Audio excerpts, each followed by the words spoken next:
Hello， 大家好，我係中山美美啊。今日咧係5月29號，陰雨天氣。今日我就嚟到中山五桂山呢邊咧，同大家介紹一間二手單位嘅。呢個單位係港澳業主嘅度假屋，係有埋裝修啦，同埋有埋家私電器。咁面積嘅話咧就係132個平方，但係佢嘅實用面積係可以去到1700尺嘅。而且咧呢一間屋而家目前在售就係113萬。呢個小區就係我哋呢一個雅居樂金色果嶺啦，而且呢個小區都係雅居樂嘅標杆小區嚟噶，周邊嘅生活配套咧都係比較方便嘅。嗱，而家跟住我嘅鏡頭一齊同大家慢慢去介紹今日嘅主角靚房啊！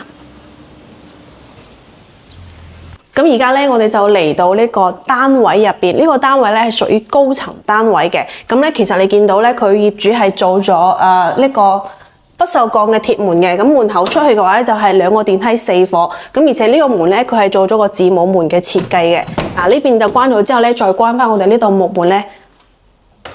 就 OK 啦。咁我哋呢個單位嘅話咧，入門口之後，我嘅呢個左手邊就係廚房，廚房係兩邊操作台嘅，因為佢就分區就好明確啦。呢邊就係煮食。抽油煙機啦，上面嘅櫃包括我哋消毒櫃係呢一排位置，咁呢邊嘅話就係洗菜、切菜同埋電飯煲嘅位置係可以放喺呢度嘅。咁而我哋雪櫃嘅位置就係我呢個門後面啦。咁所以其實呢個設計咧係有啲奇怪嘅。其實後期如果你買落嚟嘅話，將呢個門改成呢個推拉門，咁咧就唔會阻礙你開雪櫃攞嘢。咁生活陽台咧就係我呢個位置。咁生活陽台咧佢就放咗個洗衣機啦，包括我哋呢個熱水器嘅，而且佢呢邊咧係做咗個落地窗嘅設計。咁但係生活陽台望出去咧係冇景嘅，所以佢只能見到我哋對面嘅流動嘅呢個景觀嘅啫。咁入到嚟嘅話咧，我哋呢個單位嘅裝修啊，真係比較舊式㗎，所以有人中意，亦都有人唔中意。咁包括你見到我頭頂嘅呢一個天花啊，佢係做咗呢啲雕花嘅，包括我哋呢個位置都係做咗啲雕花嘅。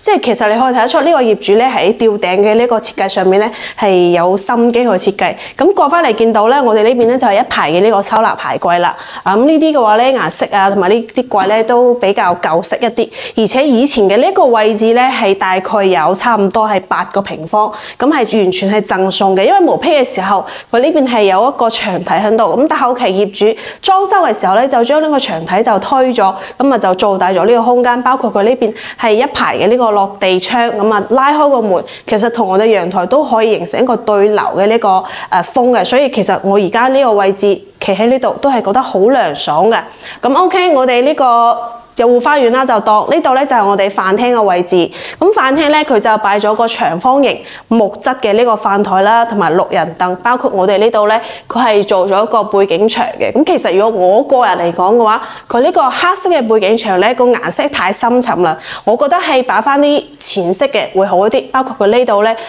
個吊頂咧做咗個圓形啦，半圓嘅，咁放埋一個吊燈喺度，其實都幾有格調嘅。咁呢個嘅空間都係好大。如果你後期唔中意呢個餐台，其實自己都可以換翻咗圓台，咁啊旋轉嘅嗰種餐台嘅。咁我哋呢個咧就係客廳嘅位置啦，咁啊有張 sofa 啦、茶几啦，包括我哋電視、冷氣都有嘅。佢呢個電視背景牆咧就瓷磚貼咗上去嘅，咁其實個顏色搭配方面都係比較舊式咗啲，而且咧佢係冇呢個電視櫃，咁後期如果你要買翻嚟，咁自己再配翻啲電視櫃喺度啦。咁再出嚟睇翻我哋呢個景觀陽台，我哋嘅陽台咧係西南朝向嘅。咁我哋樓下嘅話咧就係一啲街景啦，其實你見到有條河景喺度。咁當然啦，呢條唔係臭水溝嚟嘅嚇。咁呢個嘅話咧就係一條活水河嘅河景。咁樓下我哋見到其實呢邊嘅一個生活氣息都係比較濃厚嘅，有我哋嘅大森林藥房啦，我哋鳳美軒嘅茶餐廳啦，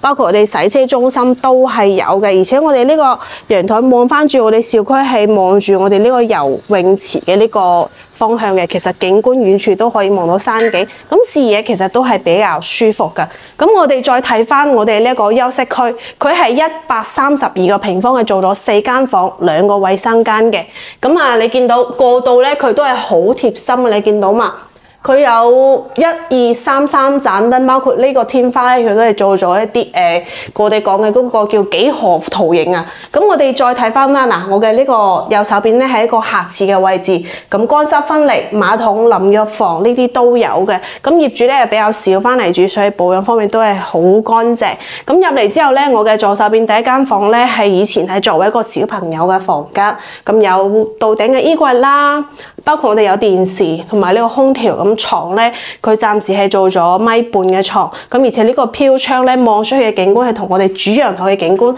係一樣嘅。咁我哋再過嚟睇翻啦，呢邊嘅仲有一間房，呢邊呢間房咧就會稍微細翻少少，都係有個到頂嘅衣櫃，咁咧有床同埋一個7字形嘅飄窗。但係呢間房嘅景觀係相對嚟講係好靚嘅，因為佢可以望住我哋嘅高爾夫球景觀同埋一啲別墅景觀同埋我哋山景嘅。咁啊就第二間房啦。呢邊就係我哋第3間房，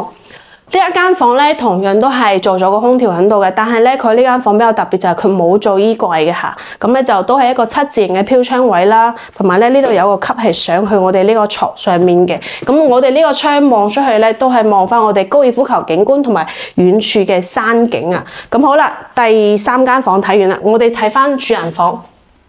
主人房入嚟。呢邊就係我哋套廁嘅位置啦，主人房嘅套廁咧都係比較大嘅，但係佢係冇浴缸喺度嘅。咁再入嚟咧就係見到我哋到頂嘅衣櫃，咁包括我哋主人房呢個床，其實可以擺翻張1.8米、2米嘅床都冇問題。同樣咧佢都係有個空調喺度嘅。咁我哋呢個大嘅飄窗，咁啊就採光一流啊！呢個唔使講噶啦。咁我哋遠處嘅景觀其實同我哋主陽台嘅景觀係一模一樣嘅。望出去都係好舒服㗎，而主人房最特別嘅地方，佢係隔離呢度咧係有一個贈送咗17個平方嘅呢個大露台。咁呢個露台嘅話咧，佢可以作為一個收納空間去用都得嘅，因為你見到啦，業主自己都擺咗2個風扇同埋單車喺度嘅，咁啊有啲晾衣架啦，同埋呢啲茶台啦、搖搖凳喺度。咁其實咧，我哋呢個露台企喺呢度係好舒服嘅。嗱，你見到咧鏡頭望一望我哋嗰邊就係我哋金色過嶺嘅別墅，咁同埋咧就係我哋山景同埋高爾夫球景觀。雖然今日嘅天氣咧就麻麻地，咁但係你見到遠處啲雲霧啊，咁望落去都真係好似一幅畫咁，好舒服㗎。呢個17平方嘅露台真係完完全全係贈送俾你嘅，後期自己可以將佢利用起身，作為你嘅衣帽間、書房、茶室都冇問題嘅。咁睇完呢間單位之後咧，佢呢個單位再重複一次，132個平方，咁實用面積係可以去到差唔多1700尺嘅，咁有埋電器啦，同埋裝修都有嘅，基本上可以講係拎包入住噶啦。咁總價嘅話咧就圍到去113萬，你就可以攞低呢一個單位，而且仲係高樓層。如果對呢套單位感興趣嘅朋友，可以喺口頭度私信美美，帶你過嚟實地睇樓。咁今期嘅節目就先到呢度，下期節目再見啦，拜拜。